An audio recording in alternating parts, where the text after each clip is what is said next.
So we're gonna break down the 50-50 tonight. So any question that you have, feel free to let them loose at any time. I'm not gonna spend too much time on how to get to 50-50, but just like what it is, what you can do, strategies, how people are gonna use it, how you can use it against other people, and some of the misconceptions I think that are about the position. So let's get you up one. Yeah. So this is gonna be your most standard position for the 50-50. So from this position, I was on the bottom and I assumed the 50-50 guard. So right here, we're neutral. There are no points on the board. So what's happened with this is a lot of times with the 50-50, you see guys who get this position and they're gonna try and, they're gonna try and sweep over, but they don't want the sweep. Like they'll go this far and then immediately just like lay back down and let him come back on top and just get that advantage. Okay, so now I have one advantage. So now I'm winning the fight. So at this point, I have no reason to move except to not be called for stalling. So this is a legit strategy that works. If you watch Keenan Cornelius versus the Meow Brothers and all their matches, this is pretty much how he beat them every time. He'd get that advantage and then wait till the very last second, then he would sweep, boom, and come up and hold and get his two, and then match is over. Okay, and this can happen to anybody. This can happen a lot. And this is what gives the 50-50 a bad name. Another thing is the fact that there's no heel hooks involved in jiu-jitsu. So that takes a lot of the danger out of the position, because to get straight ankle lock from here at a high level is very difficult. There's a few guys that are pretty good at it, but mainly it's going to be this leg that gets straight ankle lock. So as long as you can protect your own feet, it's not too much of an issue. There are some good ankle locks from there. I like to do them myself, but the main thing that you're going to see in this position, somebody kill that timer, is going to be the points game. So basically, what you can't let happen is, if you get caught in this position, you can't just stay here on top. You have to practice this. It's one of these things like, if you're you or if you're him. Both. All right. This position is the one position in jiu-jitsu where if I practice this, if you practice this more than me, even though you're a blue belt, you're the black belt in this position now, because I'm locked into this game with you. There's nowhere for me to run. It's not one that you can just escape easily. It is a slow game. You'll see black belts get with blue belts, and like all of a sudden that dominance that was normally there slows a lot, and like you don't see the submission so fast, because this is just a difficult position to get out of, and it's a slow position. That said, it's also an equalizer for small guys on big guys. It has its place. It has its merits. It is a good position. It's just been bastardized and abused by a lot of different ways, and people working the rules and the advantages and things of that sort. They have even some like legendary guys in the sport that hate this position, but I really think it's because of a few misconceptions and a few people that they haven't spent the time to like really see it for its good sides as well. It's an extremely technical position. I can't even stand. You can't even, like, let's say I sweep, boom, I sweep up. If he is really being strong with me, I have to get up to get my 2 points. I have to get up on my knees. If you don't know or practice how to do this, you can't just stand up. Like, it's difficult. You have to practice even how to stand up, turning away, boom, coming up. Because if he really like, don't let me up in the water, like push me, I can't just stand. It's impossible. You have to have practiced. Okay, standing, I have to go back. That come up, right? It's even that small thing is something that you have to practice. Your most basic sweeps from this position are going to be just basically a pendulum, knocking the guy over. That's your main sweep. You are going to have some other variations of like back takes, where you're going to take this foot in, come around, and start attacking the back like so. Those are very common. So there are lots of options that you have to watch out for. And if you're playing, I mean, if you're in an IBJJF tournament, I would recommend probably racking up that advantage first. You know what I mean? It's the game, It's just the game. Play to win. So that said, I would still like to fight to finish. And if you're watching, I'm just using myself as an advantage, an example. If you watch any of my matches where I was in 50-50, it was never stalling. It was always just go. So it's not the position, it's the people playing and how they play it. So are there any questions on sweeping from the bottom to the top or taking the back? Do anybody have any problems with that, or do they get stuck at this position where I'm at here, or they get foot locked? Anything like that? No? All right, well, then we'll move on to some other stuff. One thing I did want to touch on. One thing that everyone says is like, they say that 50-50 is an effective position because it's not street, applicable or MMA applicable, and I highly disagree with that. I feel like if I was in a situation where I was in a fist fight, this would be my guard of choice, because I feel like if I put it back, he can't punch me. Now, granted, I am locked to the guy, you know what I mean? But that said, if I know what I'm doing here and he doesn't, I am a god in this position. I'm that far ahead of him. I can simply break his knee. I can kick him back and stand up. I can, when I was doing MMA sparring, I would heel kick to the chest, and I mean those hurt, and it's all legal in MMA, and it's definitely legal in the street. So keeping distance and not getting punched in the face. Now, if you try playing 50-50 where the guy was where he just was, like up on his knees, and I'm trying to sit here, that could be a problem. The fist hurt. You know what I mean? So I would not recommend this, but there's a modified way of playing this. I saw some guys in a MMA event the other day where they were literally both just like this. And it was entertaining, if you want to call it that, but that's not how I would recommend using the position. I would say keep distance, keep tight, and start working to get to the top. That said, when it comes to passing the 50-50, it's very difficult because all your passes, like, you can't knee cut because his shin is across my femur. Unless I'm, a ghost, I can't physically go any further. So the only way that I've found to pass is either wait for them to open up their 50-50 and then start to get my leg out and start to stand up and disengage. But also bringing my inside leg across allows me to get into a leg drag position, and from here I can pass. This is generally how I like to do it. Say that again? Yeah, we're gonna go over 2 passes. So, first thing when I'm in this position, first and foremost thing is just like any other guard, is defense. You gotta protect your feet at all times. I can't just be like this, especially within water, for one. If he gets a hold of my ankle right here and I'm slipping, he's gonna tap me, you know what I mean? So I have to be either feet on top of each other, feet locked, or stretched like this.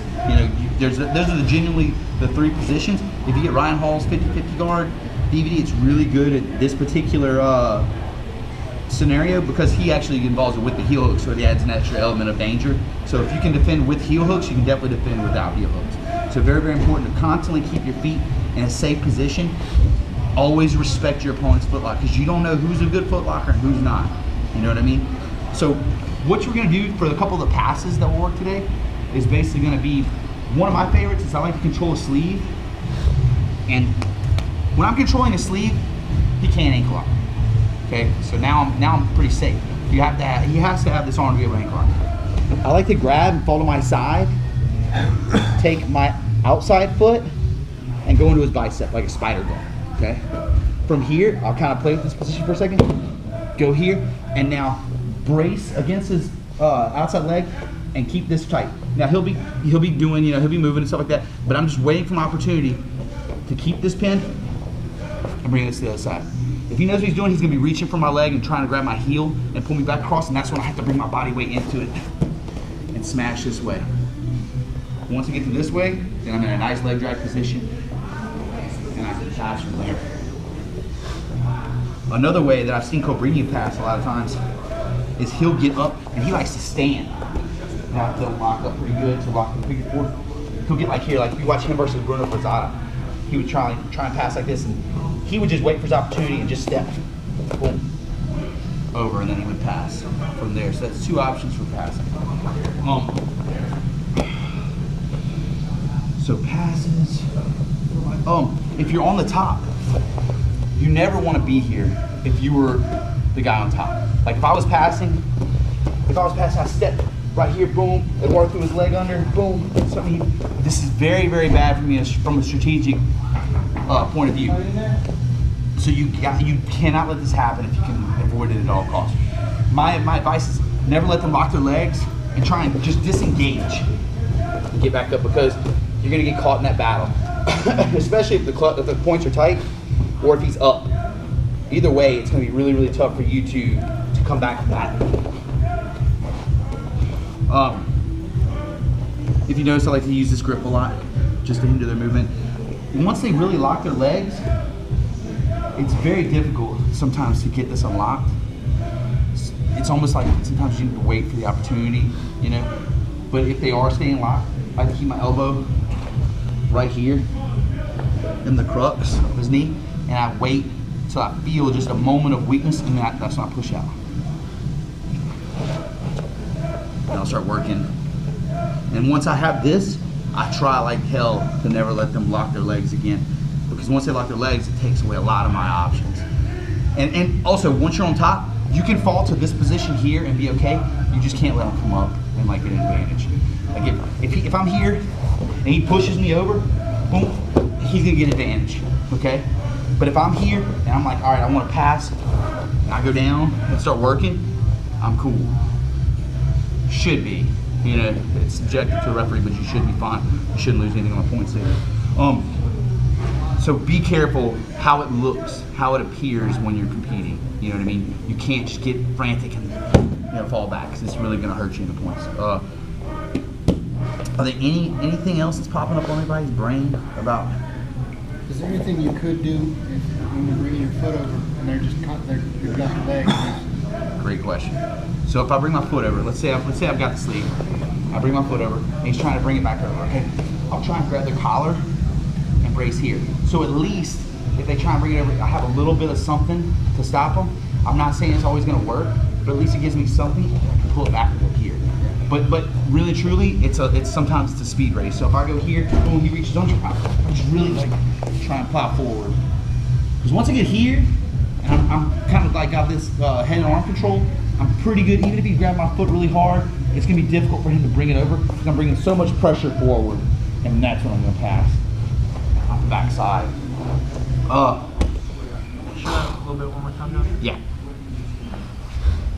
So here, I'm down. I bring my foot across, boom, he starts to immediately come over. Watch, this is something I didn't explain. So one thing that's gonna happen when he reaches for that, I go in front of his knee. I don't try and go here. It's gonna be very tough, especially if he flares it out. It's gonna be really hard for me to get past that. So I gotta go through here. And notice how I'm pushing off my hand and coming up. I'm constantly bringing forward pressure.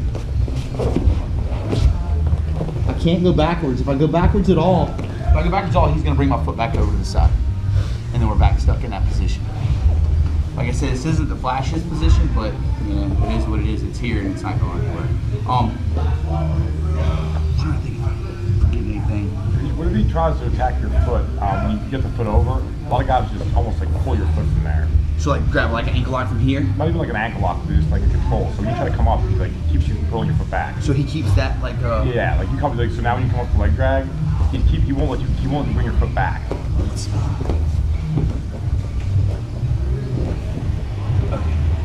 So like this, right? Yeah. Okay. So I'll take this as a gift, because from here I'm still going to go in front and grab here. So now he's committed to this, and I don't know, it might just be a flexibility thing, but this actually is good for me. I'll brace my knee right there, come up. See how far I come forward, and then I come to the side. Got it. That allows me to break that grip. But it's all about that drive forward. You know what I mean? Like if I just try to come up, it's going to be really tough, especially if he's like pushing me down. You know what I mean? Then it's a problem. So I'm really gonna come forward, come out here, and now I have pressure. You know what I mean? Man, there's so many different things you can do. I'll really be here all day saying all of them, but I basically just want to go do an overview of the concept. You know what I mean? The points, the scoring. These are things that you have to. If you're gonna play sport jiu-jitsu, this is something to check. I'm gonna be doing an MMA class soon, going over 50-50 for MMA, because I really feel like it's a good guard for MMA, especially if you can learn an inverted heel hook. And one other thing I want to touch about with the stalling was like people say like, oh, it's stalling, but really like I've seen just so many boring matches from the feet or in the close guard. You know what I mean? If you watch the first 5 minutes of an Abu Dhabi match, you're like, the second 5, it's like, yeah, it's great. So yeah, some things you don't mind. I think that pretty much covers it up. I would go over my ankle lock from here, but I told Rolly Delgado I wouldn't show him. It's at least not one. Hey, Rolly. Go over the passes one more time. Okay. So passing from here, if his legs are open and you've got a good grip, Just wait for that opportunity. Boom. Just get your foot out of there. Stand And up. disengage. I'm not even saying you have to pass. There are some passes from here, but just more than anything, just disengage. Secondly, try and get the sleeve. I like to get both hands on this one. Sometimes you get one hand against one hand strength, he'll be stronger than me. So both hands, I fall to my side. I take my foot, because now I can't get ankle lock. Push it here. Now from here, I just go across. Come on. Now I'm in matrix. Oh, one thing I do want to show was about the toe hold. You have to respect the toe hold. So, with the 50-50, there's a good way to look at it, and that's if I'm this way, I'm more likely looking to sweep. If I'm facing this way, I'm looking to attack the leg. So you can kind of tell what someone's going to do by the way that they're facing. So like if they're facing in, you can pretty much bank if they're going for an ankle lock or they want to get a toe hold. Okay? So just be aware of that. Sometimes you'll get guys who like to figure four, and you'll see guys reach over and try and toe hold like this. When someone does that to you, you guys sit there and be like, yes, because you know he doesn't know what he's doing. And that's a telltale sign. That's something in jiu-jitsu you gotta always look for. When you get to a position, someone does something that's completely, you know, you've been there and you know it doesn't work, then like you know that you're more experienced than they're in that position, right? So that's a clear confidence boost for you. So if somebody grabs you over like this, no problem. You'll just know. You're like, yeah, all right, I'm good. Man, I think I'm about out of steam on this one. I don't really know what else. You don't stay locked very long. You tend to go to that open kind of position. Yeah, well, here's the thing. People hate 50-50 because people sit like this and put like his legs, and now we're like, you know, I don't play like that. Right. Like I like to be open and going for it the whole time. You know what I mean? And so that's why I kind of play open. And you'll see a lot of guys play open. And you know, I think even the best guys that stall want to play open. They just don't want to lose. And with the way the advantage system set up, one little advantage, one little tip, one little tat, like you lost your whole world championship. So I get it. You know what I mean? But yeah, so I like to play a very open game, and that's probably why my 50-50 matches have been very, you know, action packed. At least from my perspective, they were. You know what I mean? But that said again, there's knee bars, ankle locks, and toe holds from this position. Brown and blacks are the only ones that can do the knee bars and the toe holds, but the ankle lock is something everybody should practice. I'll go with that in a bit. Any questions at all? You know that step through when you catch somebody 50-50 from like when they do a step through pass? Yeah. So they're standing up, right? Right. How do you get them on their butt to get to that? Okay, so we're standing. So if we're playing here, and Warda steps through right here. Boom. So like go back, you just take this leg and put it right here. Boom. That step through pass, right? Just fall back. Boom. So I lock up. So if he's standing tall, so like let's say he's standing tall, I'm here, right? That's what you're saying? Okay, so I raise my hips. So now my hips are off the ground. And from here, I can go this way and take him over. If that doesn't work, I'll just, let's say he's tall again. Is that the kind of problem you're having? Okay, and you're having trouble locking your legs and it's just a weird position. And look, when you go there, outside the pants.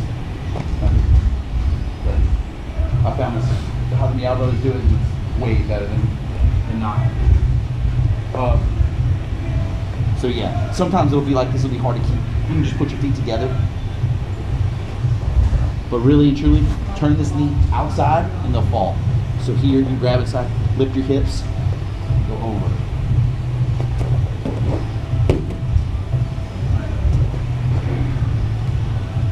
And what happened? I faced towards the inside. So while I was facing the outside for the sweep and the inside for the foot lock, same thing all the time.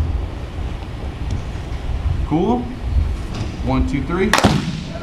Play with the position.